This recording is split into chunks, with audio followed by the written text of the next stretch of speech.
Welcome to the center. My name is Charles Stang. I'm the director here. And I should say that this is a series established by my predecessor, Frank Clooney, these faculty book events. It's an opportunity for the HDS community to gather, not only to celebrate faculty book publications, but more importantly, to learn from them by engaging with them both appreciatively and critically. And to that end, we're grateful to our two faculty respondents whose comments will kick off what I'm sure will be a very spirited conversation. Before we begin, may I remind you to please silence your cell phone so we're not privy to your particular ringtone. Tells a lot about people, what they choose as their ringtone. Really it does. We've got some really fantastic ones in the community. So before I introduce our two respondents, let me just briefly introduce our author. And I'm going to be very brief with these introductions because I'm sure you really want to hear from them, not me. So Kay Healan Gaston is lecturer on American religious history and ethics here at Harvard Divinity School. Her first book, Imagining Judeo-Christian America, Religion, Secularism, and the Redefinition of Democracy, is the first comprehensive study of Judeo-Christian constructions of American democracy and national identity. You can see copies of the book right over there, along with a review of the book from the New Republic. Healan is currently writing a second book, part history and part ethics, that circles outward from a fascinating intellectual relationship between two leading mid-20th century thinkers who also happen to be brothers, the Christian ethicist and public intellectual Reinhold Niebuhr and his younger brother, the theologian and ethicist H. Richard Niebuhr. Her work on this project builds on a remarkable set of previously unknown letters between the Niebuhr brothers that Healan discovered in the HDS archive in 2008. To first acknowledge our Mark Silk. Mark, thank you so much for coming all the way up for this evening from Trinity. Mark graduated from Harvard College in 1972 and earned his PhD in medieval history from this same institution in 1982. He taught at Harvard in the Department of History and Literature for 3 years, after which he became the editor of the Boston Review. In 1987, he joined the staff of the Atlanta Journal-Constitution, where he worked variously as a reporter, editorial writer, and columnist. And in 1996, he became the first director of the Leonard E. Greenberg Center for the Study of Religion and Public Life at Trinity College. And in 1998, founding editor of Religion in the News, a magazine published by the center that examines how the news media handle religious subject matter. In June 2005, he was also named director of the Trinity College Program on Public Values, comprising both the Greenberg Center and a new institute for the study of secularism in society and culture. That's your thing. Finally, someone who barely needs introduction here, E.J. Dionne. There's E.J. over in the corner. E.J. is visiting professor in religion and political culture here at Harvard Divinity School. He's obviously a distinguished journalist and author, political commentator, and longtime op-ed columnist for the Washington Post. He's also a senior fellow in governance studies at the Brookings Institute, a government professor at Georgetown University, and a frequent commentator on politics for NPR, ABC's This Week, and MSNBC. So here's how these evenings play out. We will invite Healan to say a few words about her book. Then Mark and EJ will respond in turn. I believe all three of them will be speaking from this podium. Then we'll invite them to turn their chairs around. Healan will be given the floor first to respond in turn, and then basically we open it up for discussion and questions from the audience. So, without further ado, please join me in welcoming Healan Gaston.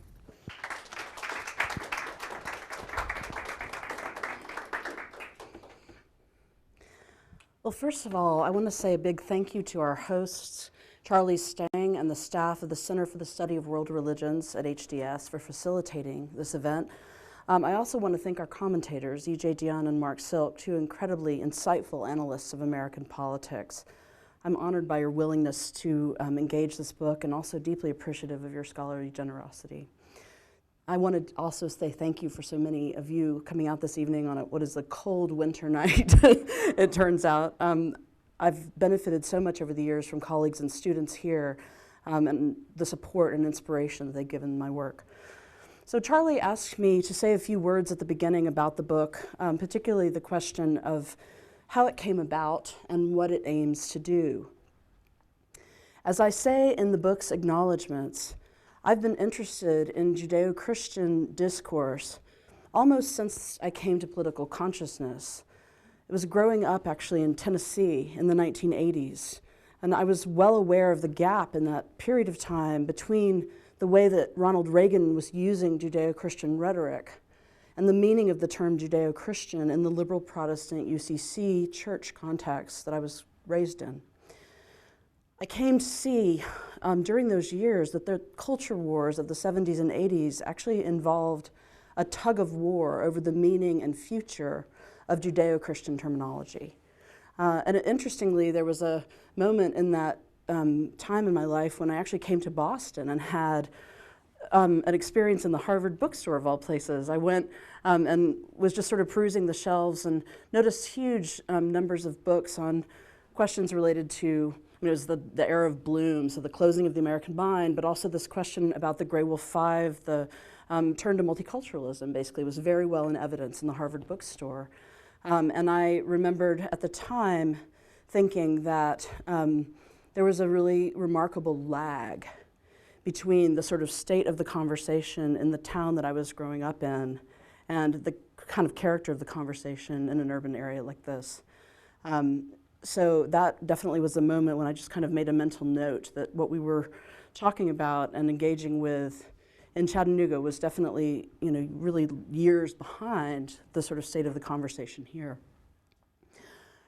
So this book speaks to both history and ethics by historicizing a concept that lies at the center of contemporary debates about the character of American democracy. It examines the range of meanings that have been attributed to the term Judeo-Christian in American public life from the 1930s to the present day. In other words, it's a conceptual history of those who have imagined a Judeo-Christian America, rather than a normative attempt on my part to do so. That said, this book, like all primarily historical works, does take interpretive stands and makes certain predictions. So a good example, and this is something that those of you who've been in my classes would be familiar with, is just the sort of sense on my part that there is a rather constant slippage in Judeo-Christian discourse between claims about political theory and claims about demographics. And for that reason, the prospect of a Judeo-Christian framework being revitalized on the left seems inconceivable in a moment of such diversity as the one we're in. And that's an important thing, I think, to say, because otherwise we might have some sort of sense that there are potentially realistic hopes pinned on that question. And for me, I don't really necessarily see that as being something that's very plausible. At the same time, there's no question that Judeo-Christian terminology has more momentum in American public culture and American political life than possibly it's had in my lifetime. It's just momentum that tends to be much more centered on the right. So I think that that is the context for thinking about that particular prediction, and we can talk about some of the other predictions that are part and parcel of this book. So without attempting to summarize the book, I want to say a few words about one of my most important findings. It turns out that President Eisenhower, who is often very closely associated with the idea of a Judeo-Christian America and the religious revival of the 1950s, displayed really deep ambivalence about the term Judeo-Christian. And this stands in rather stark contrast to Ronald Reagan's enthusiastic embrace of the term in the 1980s. It turns out that Reagan was actually the president who has done the most using of Judeo-Christian terminology in any context. And that's something that might surprise people who are familiar with thinking of the term in the context, particularly of the 40s and 50s. So that's a really striking finding. The other thing that I guess I would say is just that the rise of the right, like one of the things, the rise of a conservative Christian right in this period, in the 70s and 80s, would tend to suggest that the culture wars frame is emerging right at a moment when you were seeing the sort of shift from Carter to Reagan and really the rise of neoliberalism, right? And so there's more to be said, I think, about that moment and the sorts of ways in which this particular discourse gets involved in really paradigm shift of pretty epic proportions. I want to close here by just saying a few words about an event that took place here in Boston about 5 days ago that I think really helps to dramatize my own purpose in writing this book. Ben Shapiro, who's very well known as a conservative commentator, and he was a podcaster that really has reached probably the largest number of young conservatives under the age of 30 and has increasingly made his way into the kind of center of the conservative camp. I mean, he now does a column for the New Republic, whereas he used to be considered a Breitbarter and a kind of alt-right character. But he has come to town and spoken at BU to a crowd of about 1,500 about this question of the Judeo-Christian values of the West, which is something that he's published a book about in the last year. In particular, the thing about Shapiro's recent performance is that he essentially said, you know, at this moment, your liberal professors are trying to convince you that democracy is really defined by slavery, right? But then he says, well, I'm here to tell you that it's defined by freedom and that it's the Judeo-Christian values of the West that maintain that freedom. So he's really setting up an incredibly inflammatory kind of binary there. And one of the things that I want to point out about it is just that the logic of that juxtaposition fuels the culture wars in ways that are really antithetical to certain parts of the history of the culture wars.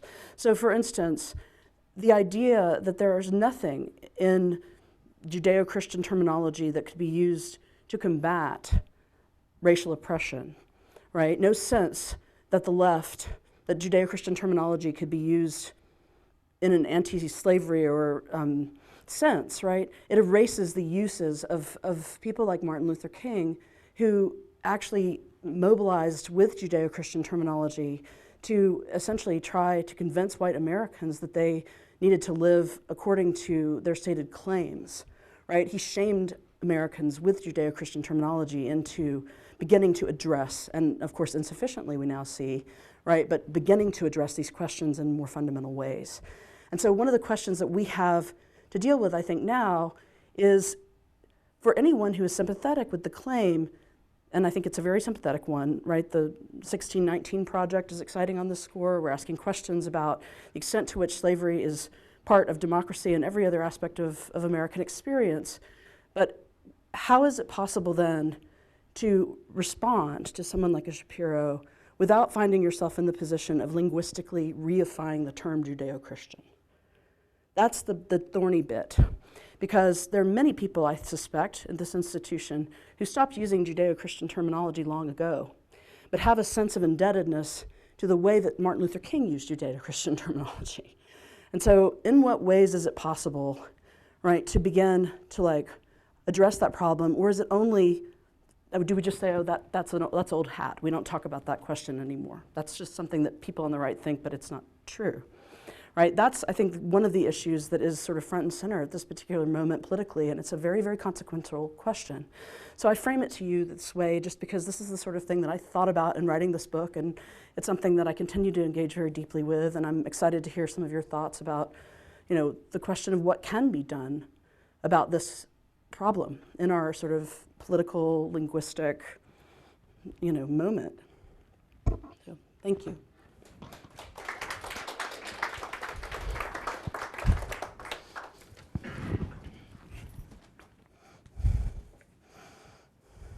Hi, everyone. It's sort of a cliche of these occasions to talk about what a pleasure it is to be here. But in my case, it's really true for a special reason. And if you'll indulge me in a bit of autobiography, I'll tell you why. In 1982, I came to the Harvard Divinity School at the invitation of Bill Hutchison, because I had decided, for reasons I won't bore you with, and had a contract to write a book about religion and America since World War II. And having been, as Charlie mentioned, a medievalist, I started reading around and I found this odd term, Judeo-Christian. And as philologically trained people, tended to do, this seemed like an interesting concept. And so one would start talking about religion in America by doing a bit of philology on that term, or what the Germans call Begriffsgeschichte, the history of a concept. And it led me via John Roberts of BU, who was teaching in history and literature at the time with me, to Bill's door. And Bill said, well, why don't you join our My New World seminar, which deals with religion in America. Kid, you obviously need to learn something about religion in America if you're going to write about it. And so I did. And so 37 years after the end of World War II, I was in the Sperry Room talking about a paper that I'd written, which became this article, Notes on the Judeo-Christian Tradition in America. Now, 37 years later, I'm back here at the Divinity School to talk about this most gratifying piece of what one might call scholarly supersessionism. And and it's a huge pleasure to think that something that was an odd idea that one started with has resulted in a book of this caliber. And so as a result, even though David Hollinger is Healan's Doktorvater, as the Germans say, her thesis director in this, I like to think of myself as her Doktor Stiefvater, which is to say stepfather. Some German speakers in the room. And so anyway, I flatter myself to think that's true, and who wouldn't want to be a stepfather to a book of this quality? I'll begin, my serious remarks by saying that a lot has happened in 37 years, and it also, as is necessary in doing history writing, you have to look at the world differently as the generations pass. And in addition, it matters where you're coming from. Where I was coming from, as a young Jewish man looking at this stuff, was very much in the mode of, here is this term not very much liked in the Jewish community, and in fact, attacked by especially Arthur Cohen and the myth of the Judeo-Christian tradition, which turns out to have politically started as a way for both Jews and Christians to kind of defend Jews against fascism and against anti-Semitism in the 30s. That was a very interesting story to me. And so necessarily, but because of that, the pluralist side of the story, the inclusive side of the Judeo-Christian story, was most striking to me. For Healan, growing up in East Tennessee amidst, one might say, fundamentalists, where else do they come from but East Tennessee, right? And also in the context of the taking over of this term by religious conservatives, religious Protestants, conservative Protestants in particular, evangelicals, really has seen this in a different way, and I think that those two approaches really define the heart of the book's analysis, the exceptionalist view and the pluralist view of Judeo-Christian language. Now, if I can be permitted, a slight bit of concern, I will say that I am a bit ambivalent about this dichotomy as a way of categorizing civilizational reality, Judeo-Christian language has always been employed in an adversarial, or one might, in a Hegelian mode, call a dialectical way, whether the antithesis is Hellenism or fascism or totalitarianism or communism or secularism or secular humanism. It has that dialectical quality. But having said that, it's certain from the book explicitly at the beginning and at the end that Healan is well aware of this. At the outset, she makes a point of saying that she's preparing a pair of ideal types, which in the real American world often appear in mixed and nuanced forms. And in the conclusion, she notes how Judeo-Christian language is at once about inclusion and exclusion, and I think that's absolutely the case.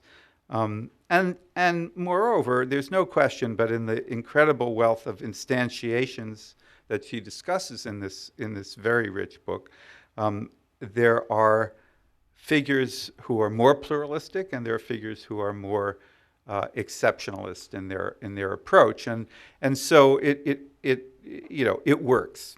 And the key virtue, I think, of this analytic approach is that it provides a way to connect mid-20th century usage conceived in the lead up to World War II and brought to fruition during the Cold War, with usage during the culture wars of the past few decades. In so doing, she succeeds in showing how the early discourse about religion and America feeds into the latter, or is picked up, pieces of it picked up in the latter. It's a signal accomplishment of the book that it exposes the extent to which the earlier period is actually taken up with combating secularism and strong church-state separationism. That's part of the story, as she notes, and absolutely correctly, tends to be overlooked in the literature because we're swept away by consensus and images of everyone going to church and so on. But even as the Supreme Court was ramping up, in its First Amendment jurisprudence, you had Reinhold Niebuhr himself expressing reservations about the degree of separation, and that's really an important element of the story of American thought in the post-war world that needs lifting up and happens here. Above all, Healan's able to show how the nascent religious right of the early 1980s gloms onto a piece of Judeo-Christian rhetoric and turns it to its own exceptionalist purposes. It really is the best account of how that works that we have, and in this day and age, when religious conservatives have all but taken sole possession of Judeo-Christian in public discourse, this is a story of critical historiographical importance. The book is, in addition, rich in many and varied ways. I'll call attention to just a few of them. Three, they do have to do with presidents. We tend to be thinking a lot about presidents these days, so why not? As she just mentioned, there is this subtle account of Dwight Eisenhower, who is not often regarded with great subtlety by commentators, and in this regard, specifically not. Will Herberg did Ike a disservice by sort of truncating the very interesting remark that he makes before he becomes president, just before, and I don't care what it is, as if Ike didn't care what your religion is. But the point of the extended remark, as some of you will know, was that it was our system of government depends on a deep belief, a religious belief, commitment to the equality of all people. if you don't have a sense of equality, you're going to have trouble with democracy. That's a strong proposition. It's debatable, but it's not idiotic. It's not stupid. And indeed, Eisenhower had his own, as Healan shows, his own ambivalence about Judeo-Christian at the very time when it sort of achieves a kind of control over discourse about what America is, along with the tri-faith thing. So the Eisenhower part section is terrific. I think what Healan has to say about Jimmy Carter moving as a Southern Baptist into the sort of world of recognizing pluralism is very interesting and important as well. It is always important to signal George W. Bush's resistance for all of the things that one can say about George W. Bush, his resistance to having in the immediate aftermath of 9/11 this turn into a holy war against Islam. That's an important story which she tells. Let me conclude then with something about the current state of affairs. I think even though, well, the astonishing thing about Donald Trump is that here's somebody who's grown up in this very period, in New York, in Will Herberg's New York, in the midst of all of the language and rhetoric of post-war America, and seems to have absorbed or internalized none of it. I mean, absolutely incapable on his own terms of delivering. I mean, I'm not saying he can't read a text, and the couple of references to Judeo-Christian that he makes, I'm sure was written by, but in any kind of extemporaneous form, his ability to deliver the American pieties is zero. I mean, how that happens to somebody who grows up in this, it's as if he were. So I think that's an interesting fact. Healan thinks that there is more to the Judeo-Christian story in the American public square, as distinct from academic circles. We might have a word about that afterwards. I'm not 100% sure, but I think that if it does, one place to look for it as an interesting sort of new way of using the language is in the expressions, the writings of Steve Bannon, Trump's sometimes chief strategist, who spent his time since leaving the White House trying to gin up a war of civilizations on behalf of what he calls the Judeo-Christian West. And I would say, while that's partly anti-Muslim, what really activates Bannon's conception is a sort of European American effort to deal with China and the rest of East Asia. That's how his clash of civilization works. This is a bit of a new twist to Judeo-Christian language, and I think that one way to explore some of this kind of locution can be found actually outside of America, in Europe, in France, in Italy. Beyond the scope of this book, I wouldn't. It is not a criticism. And let me say finally, just if we are going to answer Ben Shapiro in the context of slavery and freedom, it seems to me that one approach, which will probably satisfy no one exactly, but core to the idea, to the most sophisticated, I would say, ideas about the meaning of the Judeo-Christian tradition beyond as a mere political shibboleth or even mere inclusion, does come out of Niebuhrian neo-orthodoxy, and which lifts up, valorizes the tradition of the prophetic elocution. And I think anyone looking at Martin Luther King Jr., anyone looking at that period of the civil rights, of the sort of trying to lay the ghost of slavery, not that we've succeeded, is well advised to consider that prophetic tradition as the join between those two pieces of the American past. So I'll leave it at that and turn it over to EJ.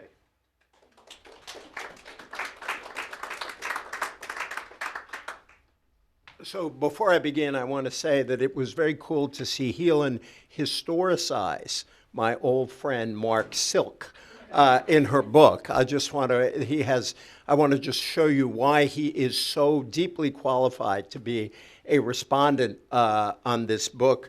Right at the beginning, in the years since Mark Silk published his groundbreaking 1984 article, Notes on the Judeo-Christian Tradition in America, which outlined some of the tensions explored in greater depth here. Several other historians have emphasized the liberal, anti-fascist, and anti-Semitic uses of Judeo-Christian discourse.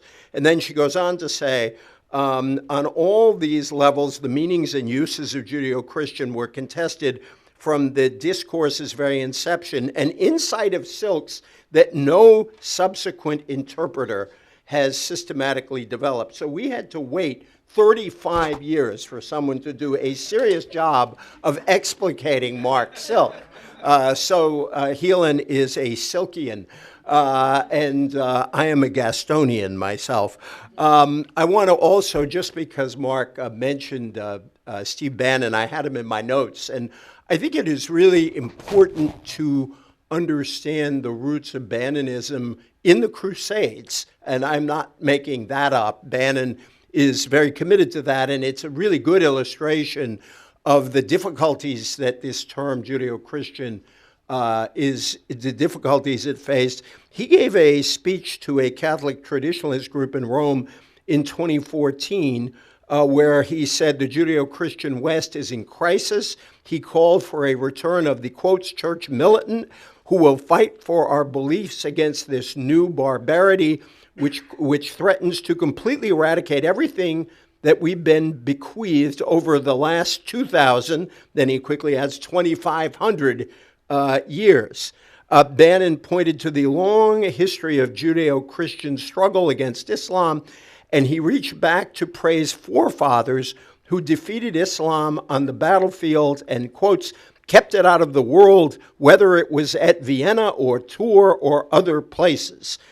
So he was reaching back to the 8th century to talk about contemporary politics. That is a very useful optic on what has happened to this term. But I want to say I'm here because Healan is awesome, and it was one of my very first friends when I first started teaching here, and I'll explain where we bonded. But I want to say first that this is really a great book, and its title, which is totally appropriate, undersells it. My wife once said to me, "You're great at writing books, but you're good at writing books, but what you're great at is shameless self-promotion." And so what I want to do is, Healan is not a self-promoter, so I want to do some of that for her. First, this book, I think, should not simply be read as a history of the Judeo-Christian idea. It really is a history of the interaction between religion and politics in our country since the 1930s. And I think it's really useful that way because we have a tendency, every generation sort of sees its own time as most important and kind of forgets the past. And we have a tendency to see all of our conflicts over religion either dating back to the rise of the Christian right in the 1970s and 1980s, or more recently, the decision of the vast majority of the white evangelical community to unite behind Donald Trump. This book is spectacular in showing how these culture wars have very, very deep roots in many of the conflicts she describes. To quote Healan, "To understand our own culture wars, we must turn back to earlier rounds of conflict, above all those of the supposedly homogeneous, consensus-oriented 1950s. When we survey that terrain through the lens of Judeo-Christian terminology, a new vision of post-war America, riven by deep conflicts, comes into view. pitched battles over the relationship between religion and democracy raged within the apparent consensus fostered by the widespread use of Judeo-Christian language during World War II and the early Cold War years. So I think this book is wonderful to read to understand our time and to look back to the past. You learn, even if you think you know that period, you learn a lot of things. Anybody in this room ever hear of Frasco? Sounds like a soft drink. Healan tells the story of Frasco, which is the foundation for religious action in the social and civil order. Frasco was, in a way, in competition with, sometimes in conflict with, the better-known organization, the National Conference of Christians and Jews. And one of the things Healan points out is first how deeply Catholic that name is, and how important the Judeo-Christian idea was for the inclusion of Catholics, but it's a particularly conservative brand of Catholicism that often expressed itself. The other thing I think she shows is kind of the ambiguity of liberal Catholicism in that period, which had some very, very progressive sides connected to social justice, but also some very conservative sides in the backlash against secularism, which is something that just jumps out at this. She talks a lot about our hero Reinhold Niebuhr, whom I'm going to get to in a moment, and some of the battles he had in this period and his own evolution on the Judeo-Christian idea. He became more and more skeptical of it over time. He became worried about its use to battle secularism. This is not a new fight. This goes back, and Healan describes it so well, this goes back to the 40s and 50s. And Niebuhr had some real second thoughts about this and really did not want over time to accept the idea that democracy could only be rooted in a Judeo-Christian tradition. He thought it also had secular roots as well, and he wanted to honor those. One of the questions I have for Healan is if she could develop the evolution in Niebuhr's own thought about this, because it really, he moves in a new direction. So Healan and I bonded over Niebuhr. Healan's has a side job. She's president of the Reinhold, former president of the Reinhold Niebuhr Society. And I was thinking about Niebuhr and you. I was thinking you're Niebuhrian in at least three ways. In one way, a couple of my favorite Niebuhr aphorisms. Niebuhr was a great aphorist. Niebuhr said, we must see the error in our own truth and the truth in our opponent's error, which is actually good advice to us all. And I think that's reflected in this book in Healan's capacity to explain and elaborate on points of view that I'm quite sure she disagrees with rather passionately. And there's a passage in the book that I think reflects this, this it's not a flaccid or flabby balance. It's like a rigorous kind of balance. She writes, the culture wars narrative teaches media consumers and scholars of religion, for that matter, a host of false lessons. Among the most damaging are its implications that all theologically conservative Christians are socially conservative, and that all cosmopolitan urbanites are militant secularizers, avowed atheists who have no religious identities, lack robust ethical commitments, and want to stamp out all forms of religion. I just really loved that warning passage to us. A second Niebuhr aphorism that I've always loved, that many of you know, man's capacity for justice makes democracy possible, man's capacity for injustice makes democracy necessary. Healan is a small d Democrat, and that runs through this whole account. But like Niebuhr, she understands democracy's ambiguities and complexities.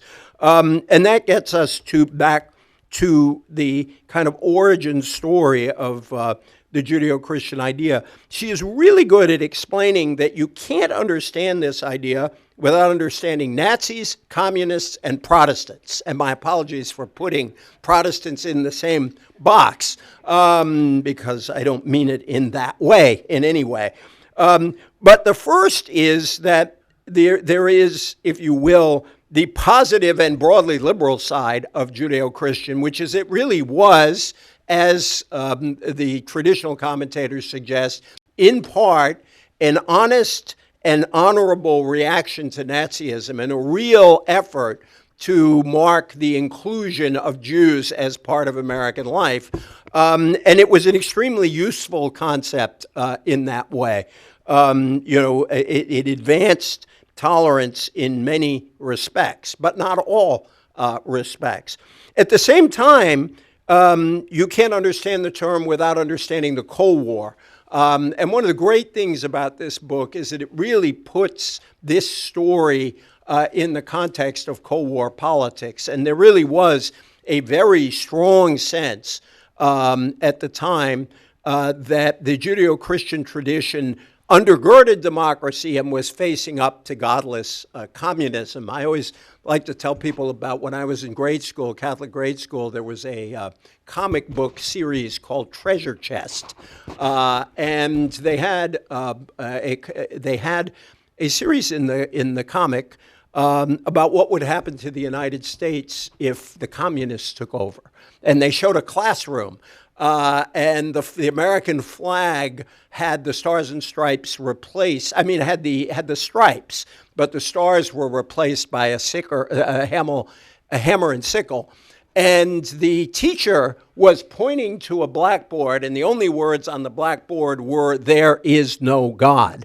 And I told the students in my other class that a friend of mine and I talked about this very recently. He was in a different Catholic school, read the same comic book, and to this day he's frightened to death about that picture that he too saw in Treasure Chest comics. And there was a lot of that going on in the sort of Judeo-Christian idea. But the third reason, the reason I mentioned Protestants, and again, Healan is very, very good on this, is I think you have to understand this idea in the context of the cultural disestablishment of Protestantism in the United States. And we can talk about when you date that. I think it began falling apart when Al Smith ran for president, especially when Roosevelt was elected on the basis of a coalition that depended very much on urban Catholics and Jews. It was a very broad coalition, so it included white Southern Baptists, but also urban Protestants and Jews. And I think it was definitively disestablished in the 1960s and 1970s. I think the court decision on prescribed prayer in public schools was particularly important because the prescribed prayer was, even when it was completely neutral, was Protestant in spirit. And that, by the way, is is how I at least understand the rise of the religious right, at least in part, which is I think it's a backlash against the disestablishment of Protestantism. I want to close by talking one other thing. I want to promote Healan's book. These days, every book has to say something about Donald Trump. And so I do want to share your very insightful take on our president. Healan writes, "Abroad as at home, Trump sees the world in terms of winners and losers. Despite his affinity for clash of civilizations thinkers, such as his former advisor Steve Bannon, an economic and political nationalist, Trump seems to view countries largely according to their desirability as resort locations, and to trace their conditions to the personal qualities of either their citizens or their leaders. Meanwhile, he treats Islam as a violent anarchic force, not as an implicitly totalitarian faith, and likewise views immigrant groups through the lenses of criminality and economic productivity.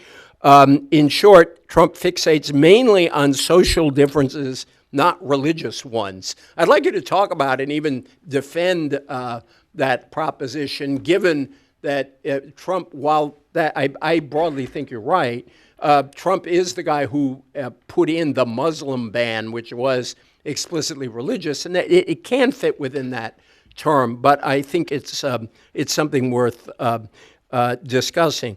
So I just want to close with a couple of observations about the end of the book, and I want to just throw back at Healan 2 questions she asks in her text that I think is very good.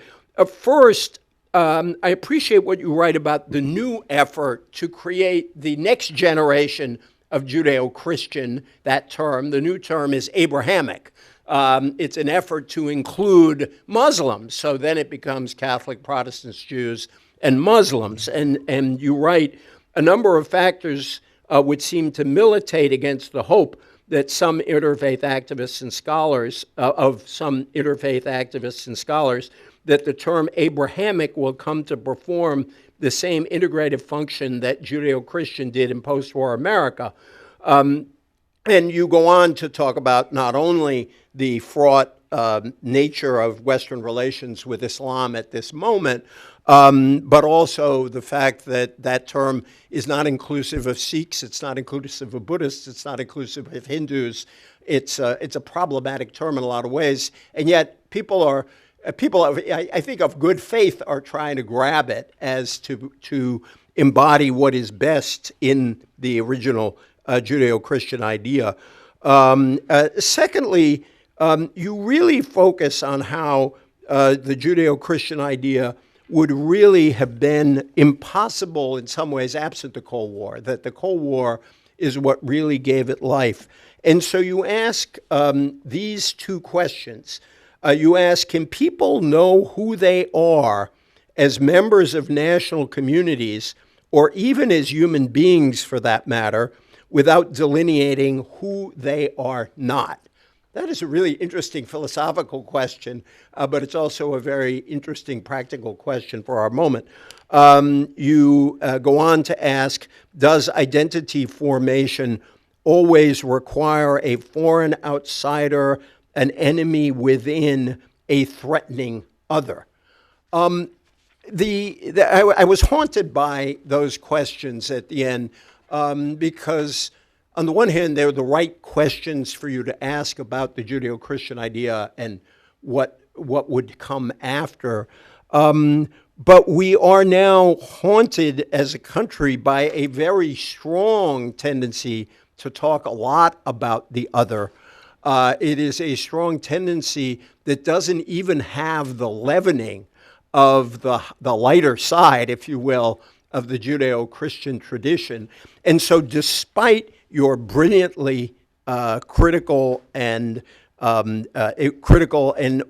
if I could say, deconstruction of the Judeo-Christian idea, I'm reminded of the folk singer Joni Mitchell's line, which comes to me a lot these days. Joni Mitchell famously saying, "You don't know what you got till it's gone." And in some ways, for all its flaws, the spirit of the Judeo-Christian tradition may be better than many of the lines of thinking and reacting that we face today. But bless you for writing this book. Thank you so much.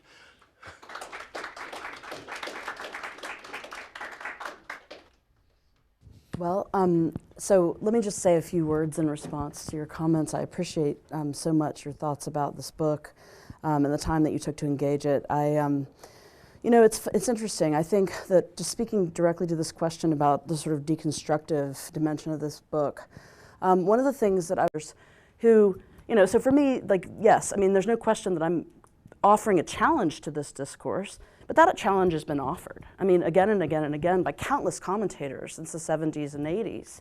And anyone that is concerned about questions of inclusivity regarding the term, you know, is left with, you know, a sense of the limits of the term on that score.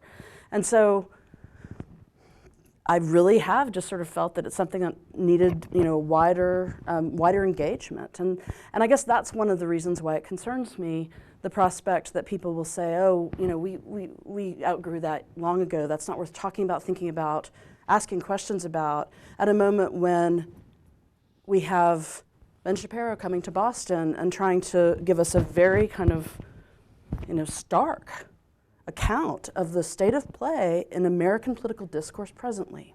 So my hope is that the book will encourage people to get in there and look at the range of different kinds of engagements that they can have with the story that I'm telling.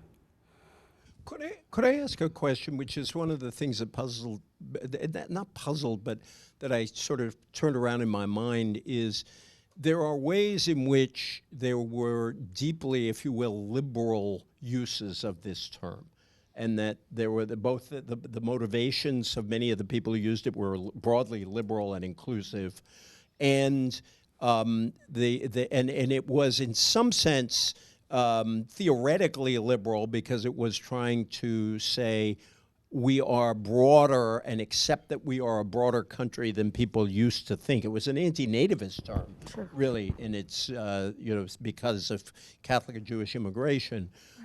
Yet there are other ways when I read in parts of the book where, in particular, its use to battle secularism, and the fact that it excluded Islam. And it was really interesting, as Mark said, that Eisenhower was uncomfortable with it partly because of that, which is something I would never have imagined, that Ike really, when he heard Judeo-Christian, he resisted it because it didn't include Muslims, and he was worried about our policy in the Middle East and so on.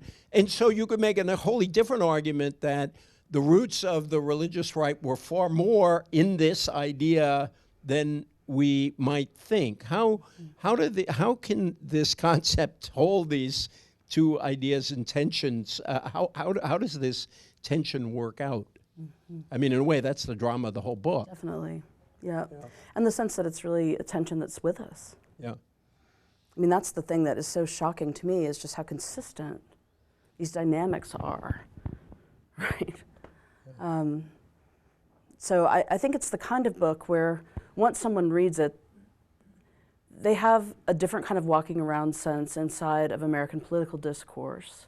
And that's my hope. I mean, this is something that I don't think we're going to find solutions to this moment in our politics without starting to look more closely at the ways in which people are talking past one another, and the ways in which they're playing tug of war with concepts, filling concepts with different content, moving on. I mean, this is, so much a part of what it is to be, in political discourse in this country. I mean, it's, to the point where you have to get a voter guide to figure out, why the language of a particular law that someone's trying to pass, how it is the exact opposite of what it says it is. Right? That's the sort of terrain we're in, right? And so if that's the case, then attention to language, right, is absolutely critical part of coming to terms with what a democracy can even be. Just the established scholar, much revered in this volume. I want to jump in. Well, I think there's a point in the book where you talk about what we call the rise of the nuns. That is the people of no religion, not the Catholic sisters. And I do think that the current moment is one very much of religion and irreligion. In that sense, Judeo-Christian or Abrahamic have been sort of superseded by a kind of discourse of, certainly on the right, of religious liberty as construed in a maximalist or almost spiritual libertarian way, and I'm not sure. It raises some complicated questions for any religious descriptor that claims to be inclusive, and the book sort of gestures in that direction. But I think there's still I need to think about that some more. So, could I ask one more question before I think we should get the audience in, but Absolutely. I was fascinated by your treatment of John Courtney Murray, and I want you to talk about, for those of you who don't know Murray's work, Murray was an extremely important Catholic thinker who really, in many ways, laid the groundwork for the Catholic Church's, in a way, switching sides on issues like democracy and religious liberty at Vatican II. And his ideas were condemned earlier on by more of a certain kind of traditionalist conservative Catholic. Vatican was uneasy with them, and they kind of became the dominant thread in the church. What's fascinating about Murray, and this is what I'd love you to talk about, is he was, as in practical terms, he opened the way for a kind of liberalism and was a liberal Catholic. Yet there was something still very deeply traditional and conservative about his conceptions and his roots of natural law. And now, all these years later, 50 years later, many conservatives use Murray's natural law ideas for their own purposes. Could you just talk a little about Murray? Because he is, I think, rightly really important, or maybe he just loomed large for me, because I'm a liberal Catholic. But Murray is quite fascinating. I mean, one thing that I noticed actually as a fairly young graduate student working on these questions is that there were, frequently papers about civil religion or about Murray or about Niebuhr or Blanchard or, various characters that were part of this sort of welter of debates around democracy in the 40s and 50s. And it was almost like it was the Bermuda Triangle. You would see someone pop at a conference, they'd give a paper, and you'd be like, okay, like I'm ready for the dissertation, and they'd just disappear, right? And so it was like there was pretty much a paper at every conference that you'd go to, but it was like hard to like crack through to something that seemed deeper or that seemed new because of the way in which these discourses reproduce themselves so powerfully that you can't find a place of purchase. And so I'm really proud of the fact, actually, that Murray is one of these characters who I think appears in very new ways in this book. There are aspects of Murray's career that are really highlighted in part by his relationship with the journalist Emmett Hughes and the role that Emmett Hughes played in editing the speeches of Eisenhower. So let me just say that the key with Murray, I think, is that on the one hand, he's essentially remaking in a very brilliant way, questioning the sort of standing position of the Catholic Church on the church-state question and the sort of compatibility of Catholicism and liberalism. And he does this very convincingly and in ways that ultimately become part of the Second Vatican Council's documents on religious liberty. But the really important thing about Murray in the same period is that his defense of the natural law causes him to really sort of push outward for a natural law vision that he sees as a real competitor to a kind of tri-faith or Judeo-Christian image. And so, like many Catholics of his day, he was very reticent to use Judeo-Christian terminology and felt that it might really sort of signal a kind of prophetic alliance between liberal Protestants and Jews that had much earlier roots and that might actually be somewhat anti-Catholic. Right, and so he's trying to sort of negotiate all of this, and his "we hold these truths" is in many respects a sort of alternative to the vision that the NCCJ is putting forward. And so I think the story that gets told here, though, is one of Emmett Hughes, who is this young friend of Murray's. They're hanging out together all the time with the Luces. They're in close proximity to Eisenhower because of Hughes's job as a speechwriter, and they are both traditionalists in a sense. Hughes is the person that goes to find the cab driver who was driving the cab the day that Murray died of a heart attack in the back of that New York City cab. He was a very, very close friend of Murray's. And so, just looking closely at that relationship and the sorts of ambivalences that were part of their engagement with Emmett Hughes's role, and it really gives us a different portrait of this period. It does not give us Emmett Hughes is in there slashing out every mention of kind of Protestant individualism that he finds in the Eisenhower speeches and moving things in a sort of more kind of liberal Catholic direction. And that's a real counterweight narrative to to the brilliant book of Kevin Kruse that tries to, make the case for the idea that there are lots of forces pushing Eisenhower in the direction of a kind of conservative Protestant view of the world. So it's a fascinating. I could just add one quick point. I think one of the difficulties of sort of dealing with Murray now is that he is absolutely, from a sort of progressive or Vatican II Catholic standpoint, a hero. He's rightly celebrated. His suppression by the Vatican is rightly lamented. And so he's on the side of the angels, and particularly the larger project of trying to make religious liberty as defined in the U.S. sort of system palatable for Catholics. On the other hand, the story of natural law that he has to tell about the framers being, in effect, Thomist natural law philosophers, just doesn't hold up. So that from the standpoint of history of ideas, it's a big problem. So on the one hand, isn't it fair to argue? I'm not sure it's my view, but what the heck? I'm going to defend Marty's view. Isn't it fair to argue that there were certain natural rights, natural law ideas inherent in the framers? I mean, he wasn't making it all up. He wasn't turning them into Thomists exactly, right? Right, but I think. But I think it's a problem if you try to go from, the Jesuit thinkers like Bellarmine and stuff to Thomas Jefferson and Locke and say, oh, well, they're all doing the same thing, so it's okay for us. I mean, one has to be careful about that. And I think that means that as a pure sort of conveyor of the history of ideas, there's a lot of eyebrows to be raised. And so he's important as a cultural figure and as somebody working hard to move his religious tradition into the position that they're going to adopt at Vatican II.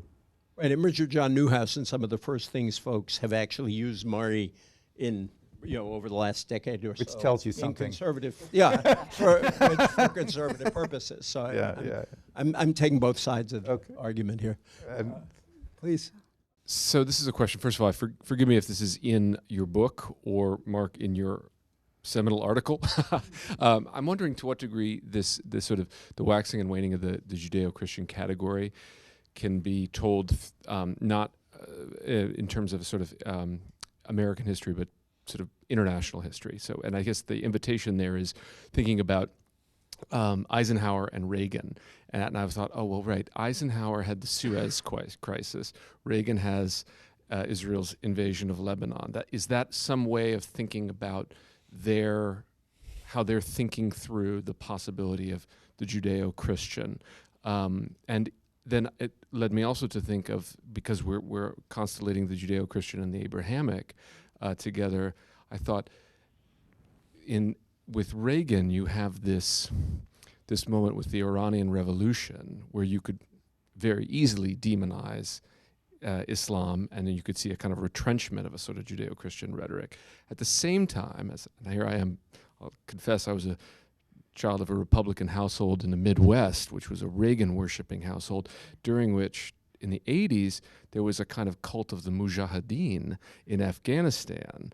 And so that was a moment where there was a strange, nascent Abrahamic rhetoric in the 80s, too, which goes to, I think, EJ's point about this being actually about a kind of godliness versus godlessness rhetoric. So, and we could go on and talk about, George W. Bush and his decision not to embrace the full clash of civilizations model that was ready to hand.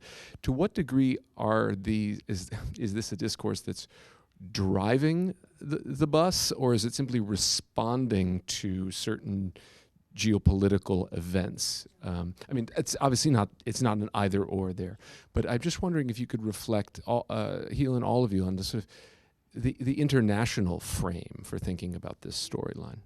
Definitely. Well, it's definitely a both and, I think. And it's interesting, like one of the things over the years that has been really striking to me is just that some of the most engaged interest in this work has come from scholars of international relations. And particularly, I think the work partially of someone like an Andrew Preston with his, massive history, this Sword in the Spirit, the Shield of Faith, which looks at religious dynamics in American foreign policy and U.S. foreign relations over a vast swath of time. I think there's been tremendous interest in the question of, what does it mean to say that the term Judeo-Christian is becoming animated in the context of the Cold War? What does it mean that someone like Reagan is, essentially, engaged in that same Cold War discourse, but at sort of the tail end of this period instead of at the origin point? How does that dovetail with the history of neoliberalism globally, like all of these questions deserve a lot more scrutiny. And I think the thing that you see again and again, and this is true internationally as much as it is nationally, is just that there are sort of moments where you see in a discourse kind of what is really just sort of the realm of the politically possible. So a good example we were talking about earlier today is the fact that Carter himself is interested in the figure of Abraham, right? He writes this book, The Blood of Abraham, like is thinking about like the Abrahamic, right, in relation to the situation in the Middle East in the context of the late 70s, right? And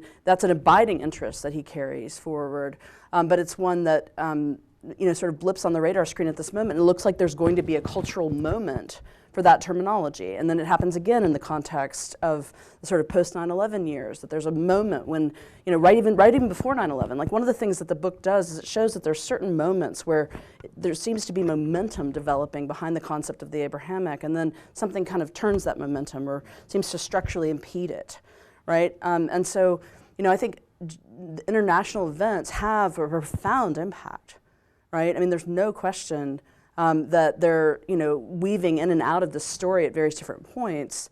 And the realm of the politically possible is sort of being conditioned by them, but they're also, in the process of creating worlds beyond the borders of this country, and that are, that's to me the most exciting thing for my students, right, about engaging this book and thinking about their own future work. I've got so many papers, going currently, on questions about how this discourse works in other contexts, how it works in terms of perception from various different kinds of perspectives, right? What is going on in terms of its like sort of ability to reach out and do work in the world? I think it's a story that's been a global story. I mean, if you think about Eisenhower, right? Think about just basics of things like the Bandung Conference in the mid-50s, the sort of recognition that decolonization is a referendum on democracy in the way that like Mary Duziak writes about Cold War civil rights, right? Are decolonizing nations going to choose democracy or communism? Are they going to look at the civil rights situation in this country and say, oh, this is a system that works for us? Or are they going to say, this is not good, right? And so the sort of spotlight of the world on that question, right? I mean, that's one of the biggest reasons why Eisenhower is saying, I don't know, right? His brother, meanwhile, keeps using Judeo-Christian formulations because he's, inside of academic circles that are not as international as the ones that Dwight Eisenhower is having to move in, right? And so it's just fascinating to see that. Go ahead. No, I was just going to say, I think, one has to try to separate people who were using this language in a kind of distanced, this is good rhetoric way from people who are touched by it. And I would say that the people with the closest connection to kind of evangelicalism, Carter, Bill Clinton, George W. Bush, feel the force of these connections in the way evangelicals tend to feel the immediacy of the world. It is alive here. The Bible is alive in this place, in a way that I think Catholics and really, most mainline Protestants and probably most Jews, it's sort of, well, that was a long time ago. We're dealing with this now, but I think Carter feels very strongly, rightly or wrongly, I mean, whatever one makes of the blood of Abraham, the immediacy of this. And I think one has to sort of get at the personal spiritual biographies of these people to get a fix on the question. See, I also think with Islam in America, the whole long story of other groups is telescoped over a very short period of time, and that the meaning of Islam in our politics has changed over time. It's worth remembering that in 2000, George W. Bush probably got, it's hard to estimate the Islamic vote because they don't loom big enough in polls, but I think most analysts accept that Bush probably got about 3/4 of the Muslim vote in the United States. Now, some of that was seen as a backlash against Joe Lieberman being on the Democratic ticket, but some of it was that Bush went out of his way to appeal to Muslims in Michigan and in the other states they were in, famously in one of the debates, he said he opposed the use of secret evidence and, in trials, which was something that any non-Muslim heard and said, yeah, well, why wouldn't you be against secret evidence? It was actually a term of art. It was something that meant a lot to the Muslim community because it was being used against them. And then you jump 4 years, and with the Iraq War, so in that period, Muslims were seen as social conservatives with a lot of sympathy for broadly conservative ideas like Bush. Has jumped 4 years, the Iraq War happens, the Muslim vote shifts overwhelmingly the other way and has been on the other side ever since. So that's A. B, you have the backlash produced by 9/11 among some Americans, but also the backlash against immigration, so that Muslims, like Catholics about 100 years ago, have to deal simultaneously with just a general anti-immigrant backlash of which they are a part, and the specifics of 9/11. And then the other complicating factor, as your question suggested, is that I think on the conservative side of politics, there was a real split, even though they may have supported the same policies, such as the invasion of Iraq. There is one branch of conservatism that is a real clash of civilizations and is highly critical of Islam and sees Islam as totalitarian. The other side wanted a new Cold War against terrorism, but wanted to be very careful about separating the terrorist Muslims, if you will, these are in quotation marks, from, the other Muslims who were peace-minded. And Bush constantly went out of his way, knowing we needed Muslim allies as a nation, and because I think he was opposed to bigotry. I mean, I always say I disagree with George Bush on lots of things. The singularly most honorable thing he did was to go visit the Islamic Center in D.C. after 9/11 and give this really strong speech against anti-Muslim prejudice. So Bush was on the other side of that. So I think it's, I think the trying to sort of understand over a very short period of time, the sort of all the contradictions in reactions to Muslims in the U.S. is a really hard and interesting enterprise.